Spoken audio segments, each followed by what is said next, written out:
வெண்டைக்காய் பொரியல் பசங்க சாப்பிடலையா, கவலையே வேண்டாம். வாங்க எப்படி பண்ணலான்னு பார்க்கலாம். வெண்டைக்காவை ஒரு துவையல் மாதிரி பண்ணுறதுக்காக நான் ட்ரை பண்ணுறேன். இந்த மாதிரி குட்டியாக நறுக்கி வச்சுட்டு எண்ணெய் நல்லா சூடு பண்ணிவிட்டு வெண்டைக்காய் கொஞ்சம் நல்லா ஃப்ரை பண்ணி எடுத்துக்கோங்க தனியாக. இந்த மாதிரி அழகாக வதக்கி எடுத்துக்கோங்க. கடாயில் கடலைப்பருப்பு, உளுந்தம்பருப்பு, கருவேப்பிலை போட்டு 2 பூண்டு போட்டுக்கோங்க. சின்ன வெங்காயமோ பெரிய வெங்காயமோ ஒரு 2 துண்டு போட்டுக்கோங்க.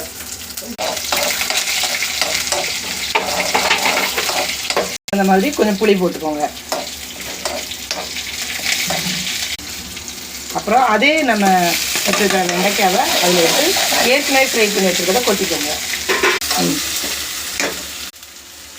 புளி, உப்பு, வெண்டைக்காய், கடலைப்பருப்பு, உளுந்தம்பருப்பு, வெங்காயம், கருவேப்பிலை, பூண்டு எல்லாத்தையும் நல்லா வதக்கிட்டு அப்படியே ஆற விடுங்க.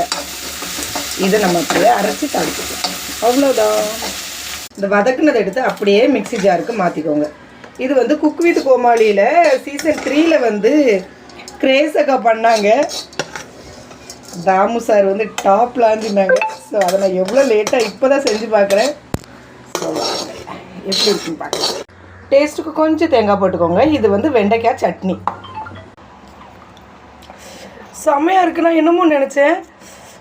இங்கே வந்து இப்போ எல்லாமே கரெக்டாக இருக்கும். அவங்க தாளிச்சிருந்தாங்க. எனக்கு தாளிப்பு தேவையில்லைன்னு நினைக்கிறேன். ஏன்னா நிறைய எண்ணெய் விட்டு ரெடி பண்ணிட்டோம் இல்லையா. வாங்க எப்படி இருக்குன்னு இருப்பாய்த்து உருட்டை பிடிச்சிக்கிறேன்.